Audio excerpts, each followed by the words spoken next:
L'Africain n'aime pas ce qui vient de chez lui. Tu sais, comment on appelle ça? Il y a des Africains qui ont créé beaucoup de réseaux, hein, d'applications, même chose comme TikTok, même chose comme Facebook, mais les Africains ne vont pas télécharger. C'est beaucoup, hein, il y a beaucoup d'applications de rencontres typiquement africains. L'Africain n'aime pas ce que son frère fait. L'Africain n'aime pas, il s'est dit que c'est pas bon. C'est une réalité. L'Africain n'aime pas ce que, si son frère a créé quelque chose, il va se dire que non, ça c'est pas bon. La preuve en est, on préfère ce qui vient de l'Occident, on trouve que c'est ce qui est original. Donc là, même si on crée notre TikTok, même si nos ingénieurs créent notre TikTok, on n'aura pas 1 million, on n'aura pas 1 million de téléchargements. Ça, je connais l'Africain. L'Africain n'aime pas ce qui vient de chez lui. N'aime pas. La preuve en est, nos sœurs même déjà, ils n'aiment même pas les cheveux. Tu vois? Mais il y a des sœurs qui portent les cheveux. Est-ce que vous me voyez là? Si. Moi, je assume mes cheveux. Si, mais non, vous êtes combien? C'est comme ça que je dis, vous c'est pas un peu trop pessimiste? Qu'est-ce que vous faites de cette quantité de personnes qui aiment ce qui vient de chez vous?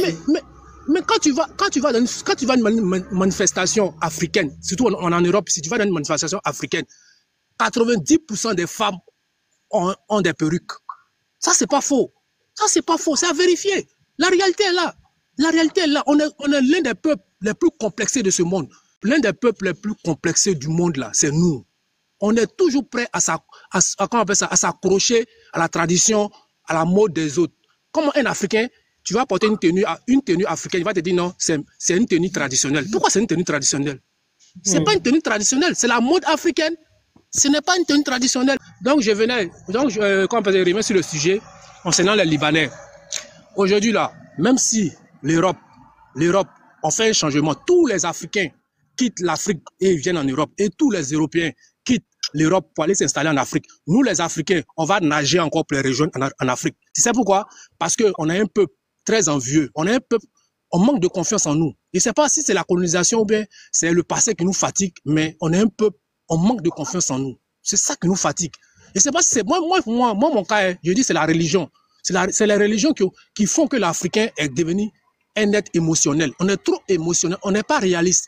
Les blancs, les forces, ils sont réalistes. Le blanc te dit, il fait son magasin, même s'il va gagner 5 € par jour, il va être réaliste. Il va faire ça jusqu'à toute sa vie.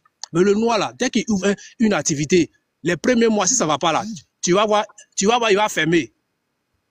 Oh, le blanc, c'est un gars, il est très patient. Les blancs sont très patients. Le blanc ouvre sa boutique, même s'il ne gagne pas beaucoup, mais il va être dans la patience jusqu'à ça va marcher. Mais nous, les noirs, dès qu'on fait quelque chose, ça ne marche pas, on ferme. Aujourd'hui, les Libanais sont arrivés en Afrique comment? Les Libanais sont arrivés en Afrique parce qu'il y avait la guerre au Liban avant. Oui, ils sont venus en Afrique, c'est normal. Tous les pays où il y a la guerre, tu essaies de quitter ton pays pour t'aventurer. Ça, seulement, on peut pas les reprocher ça. C'est des commerçants de souche. C'est des gars, c'est des peuples commerciaux. Ils aiment faire le commerce. Ils sont venus en Afrique. Ils ont commencé un peu. Moi, j'ai connu une famille libanaise en Côte d'Ivoire. Ils sont venus, ils étaient rien. Mais avec la patience que nous, les Africains, on n'a pas là, ils ont commencé à vendre un peu.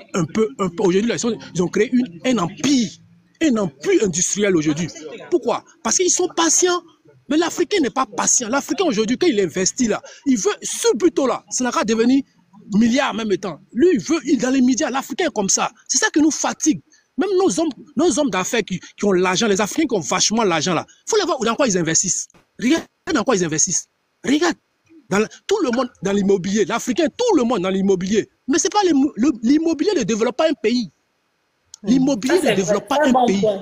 Quand on en parle, les gens se fâchent, l'immobilier ne développe pas un pays. L'immobilier, et actuellement tous les benguistes là, et tous les Européens, tous les Africains qui sont en Europe, et tous prennent les crédits pour les construire. Mais ça ne développe pas un pays. Et puis on se plaint, les Libanais ne sont pas là pour faire l'immobilier. Il y a beaucoup de Libanais qui sont rentrés plus savent. Au début, ils ne sont pas rentrés dans l'immobilier. Ils ont commencé dans le commerce. Et puis après, ils sont rentrés dans l'immobilier. C'est comme ça les Libanais ont commencé. Les Libanais ont commencé comme ça, dans le commerce. Ils ont fait asseoir les bases. Et après, maintenant, ils ont commencé à développer dans l'immobilier, dans un peu de tout. Mais l'Africain, nous, on veut construire, on veut investir dans l'immobilier. L'immobilier ne rend pas riche. L'immobilier ne rend pas riche. Ça ne développe pas un pays. On investit, le problème des Africains, on investit mal. On choisit, on investit très mal. La preuve, on est en Europe ici. L'Africain, dès qu'il gagne l'argent, tous, ils font, comment on appelle ça, marché africain. Mais marché africain pèse quoi dans l'économie européenne? Ça pèse quoi? Ça pèse quoi? Le problème des Africains en Europe, là, on n'a pas de capital. Je dis ça toujours. Les Chinois sont respectés, les Pakistanais sont respectés, même les Bangladais qui sont venus avant-hier, on les respecte en Europe ici. Ils travaillent pour eux-mêmes. Pourquoi? Parce qu'ils ont un capital. L'Africain, le problème de l'Africain, c'est les émotions. On vit trop dans les émotions. Tant qu'on sera toujours dans les émotions, on ne sera pas réaliste. Ils vont toujours nous piétiner. Moi, je dis ça toujours. Le pouvoir, là, pourquoi on te respecte, il faut avoir le pouvoir. On est faible, on est un peuple très faible. Même si tant qu'on ne change pas, là, ils vont toujours nous piétiner. Aujourd'hui, là, les Européens ont compris quoi? Cette vague d'immigration qui vient en Europe, là, ils savent, ils peuvent l'arrêter. S'ils veulent, ils peuvent l'arrêter. Les gens qui viennent par bateau, là, ils peuvent l'arrêter. Ils peuvent l'arrêter. Mais pourquoi ils ne le font pas? Parce que ça les arrange. L'Europe est vieillissante. L'Europe est vieillissante. Plus la jeunesse africaine vient pour travailler pour eux, là. Eux, ça les arrange. C'est cet argent, on prend pour payer les retraités ici. Plus on vient travailler pour eux, là. Les Africains qui viennent, ça les arrange. Ils peuvent arrêter tout ça, là. Ils savent comment. Ils savent. Eux, ils sont à la base des passeurs. Ils sont à la base. Mais qu'est-ce qu'ils font? Ça les arrange. Plus l'Afrique, c'est vide, là. L'Afrique, c'est vide. On vient en Europe. Mais eux, là, qu'est-ce qu'ils font? Les investisseurs sont en train d'investir en Afrique. Ils commencent à créer des empires. Et puis bon, nous, on vit dans les émotions. Ils ont calculé. Ils savent que nous, là, la corruption est comme bonjour en Afrique. Donc, ils ont compris le système africain. Ils ont compris notre système. Ils nous ont étudié. C'est pareil pour les Libanais. Les Libanais, là, ils traitent avec nos dirigeants. Ils traitent avec nos dirigeants. Ils traitent avec nos dirigeants. Donc, ils sont installés. Aujourd'hui, les Libanais, moi, il ne peut pas en vouloir aux Libanais. C'est des gens très intelligents. C'est mieux qu'on s'approche d'eux pour nous montrer comment travailler. C'est mieux. Parce que c'est des gars, ils sont...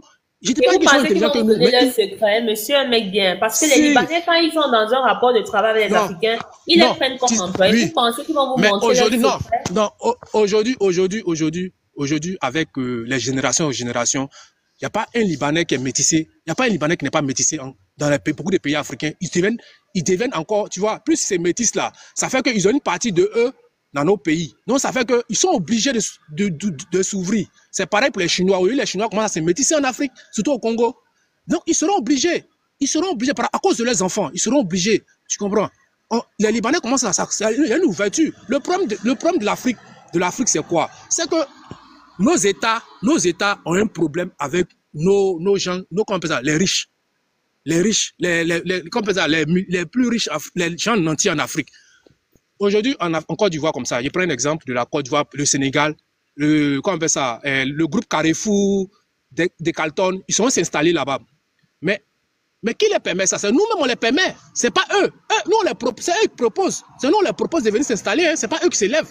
On les critique là, mais nous-mêmes, on a la base de ça. Oh, c'est non, comment on peut dire, d'un côté comme ça là. D'un côté, on peut dire d'un côté, ouvre les supermarchés dans l'Afrique, dans tous les pays africains. Il peut le faire. On le facilite les tâches.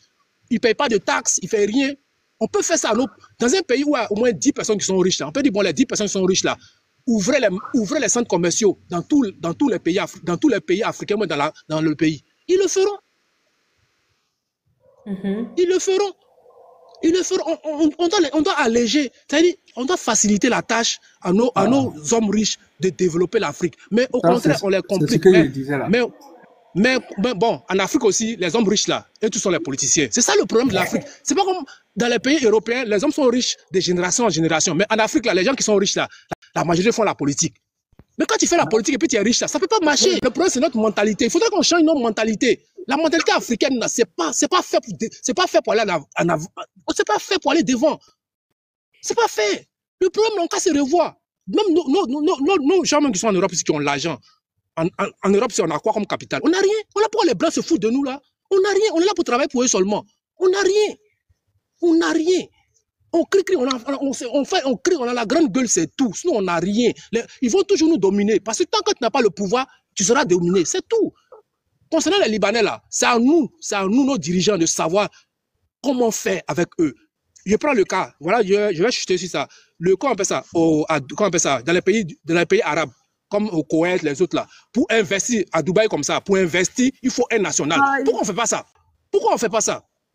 Pourquoi nous, on n'adopte pas cette loi-là? Un étranger qui vient investir, il faut forcément un aval africain du pays. On fait ça là, on a tout gagné. Parce qu'on n'a pas les moyens, oui. Mais quand un Européen, ou un Arabe, ou bien quelqu'un vient investir dans un pays africain, il doit être en partenariat obligatoire avec un national. C'est fini, on fait ça là, l'Afrique va changer.